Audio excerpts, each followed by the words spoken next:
Hi guys, um, today's video I want to talk about present moment awareness.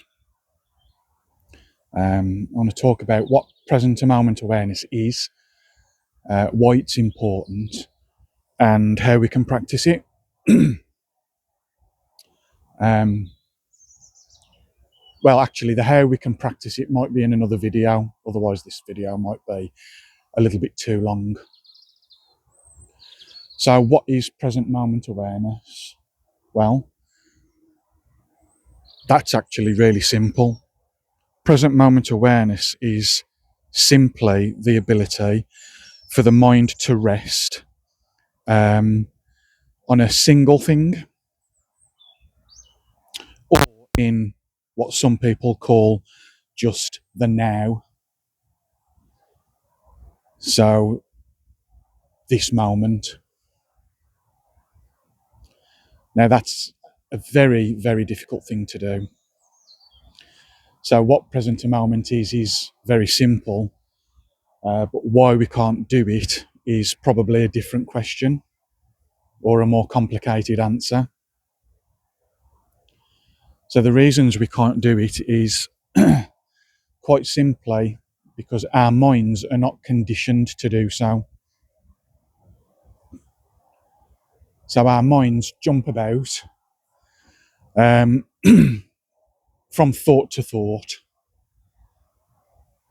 Now, those thoughts could be memories of past events, they could be anticipating future events, and this is kind of like the standard teaching as well for present moment awareness. You'll read about this in books, and you'll see it on videos. But there's one thing that a lot of those books and videos don't tend to talk about, which is the random thoughts that also invade our minds. So let's talk about the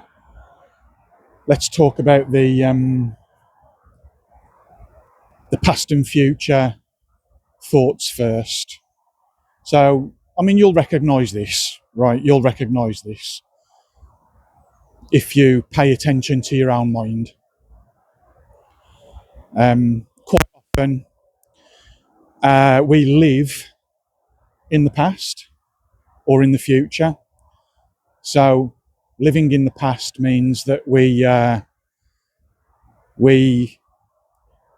a memory of a past event, which could be a really pleasant memory, could be a beautiful memory that we want to relive again and again because we're so attached to it and we don't want to let it go. Or it could be a past traumatic event that has got, it's got a hold on us. So for a different reason, we're attached to it and we can't let it go. And obviously the same can be said for a future event. So normally a future event is anticipation. So we live in a state of anticipation for future events. And again, we could be anticipating a future event that we absolutely do not want. We don't want this future event to come to pass. It could be an exam that we've got to take, and the anticipation is more like fear and apprehension and anxiety. Or we could be looking forward to something, again, pleasant and joyful, like a holiday that we're going to take or something like this. So once again, our minds are full of this anticipation of a future event or a past experience. Now, these are just memories, okay?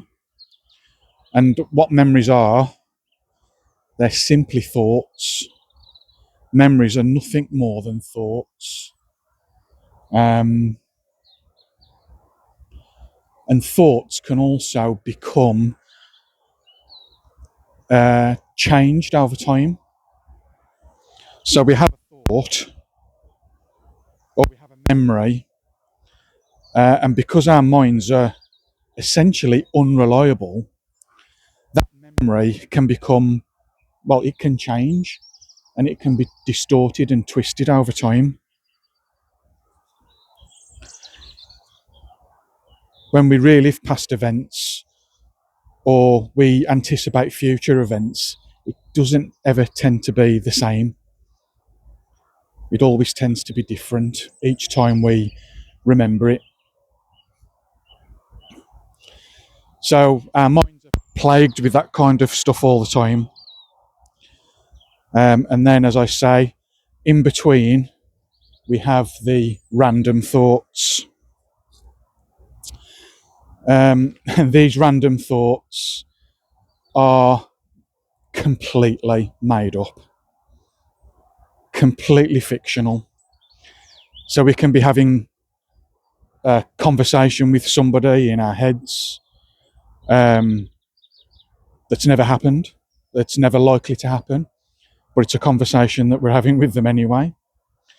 We could be living an experience in our minds that's completely random, almost as if it's come from nowhere. And we often say to ourselves, where the hell did that come from? Why am I thinking this? If you pay attention to your thoughts for long enough, you'll recognise this within yourselves, hopefully. This probably isn't something new. But the problem is you think it's normal. And it's not really that normal, or it shouldn't be. So the problem with these kinds of thoughts, well, all these kinds of thoughts, is they tend to produce emotions. Now, obviously, if it's a traumatic event, something negative, something that you're anticipating, something that you don't want to relive, something traumatic or something like that, then obviously that's going to produce some strong negative emotions. But on the flip side of that, you could also be thinking about something joyful, something extremely pleasant, as I said before, and that could produce strong emotions as well. Now, all of this takes away our ability to rest in the present moment. Takes our ability away to rest in the present moment. In Buddhism, they actually refer to this kind of idea or concept as the monkey mind.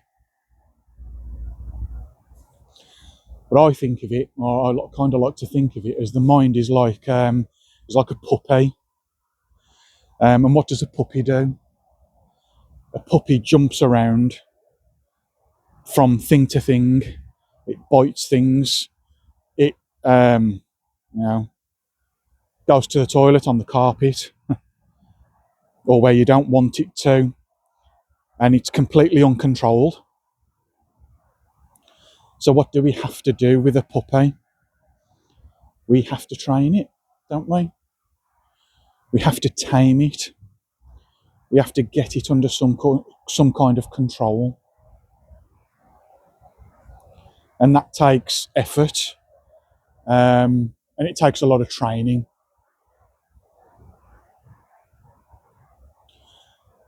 So, simply put, what is the present moment? The present moment is the ability for the mind to rest in the now and on a single thing, which, as we've just mentioned, is an extremely difficult thing to do. extremely difficult thing to do. So the next thing is to sort of talk about why that's important.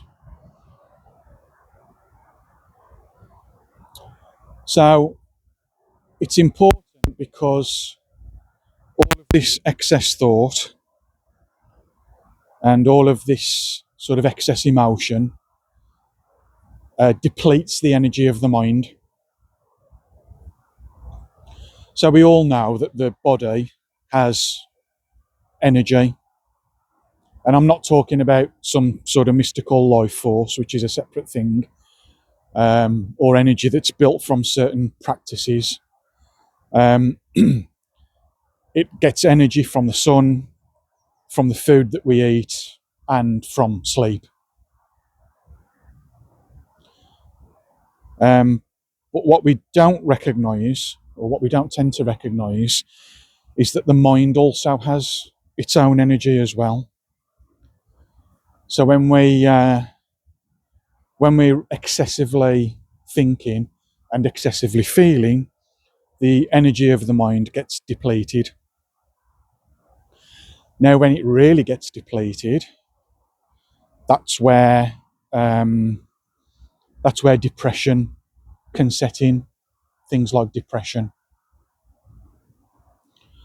and obviously, in the worst cases, that's where people can, end their own life or things like this.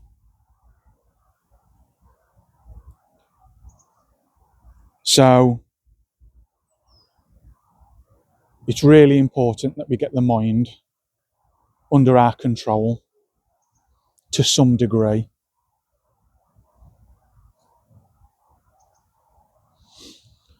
So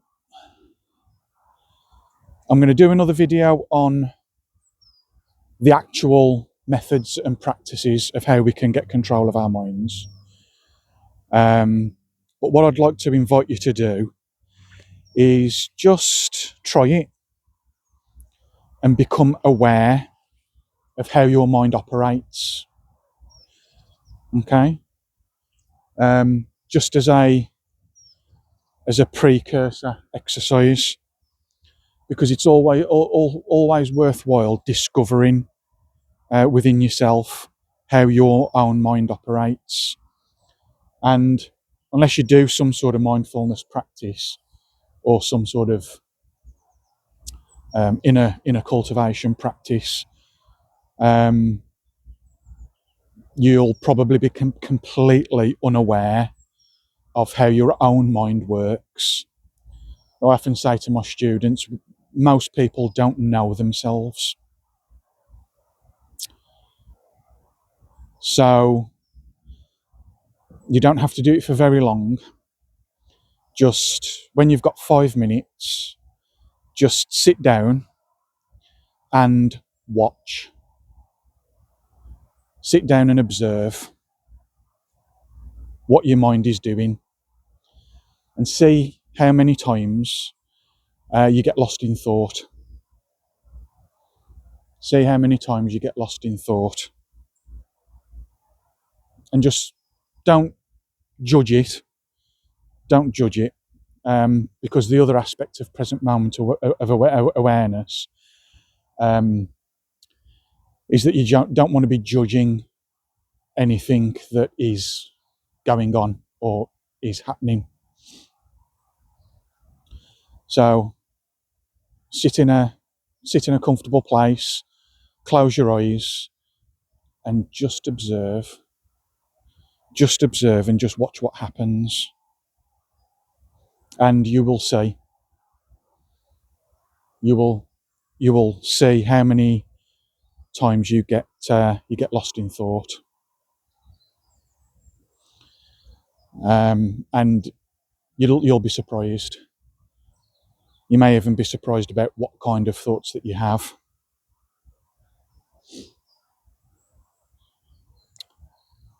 So I'll leave it there. I hope this has been useful. Again, this is a precursor to the actual method of present moment awareness. I'll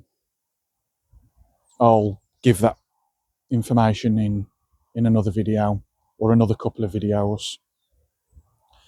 But just try it and see how it goes. Okay, thank you for listening. I'll see you on the next one.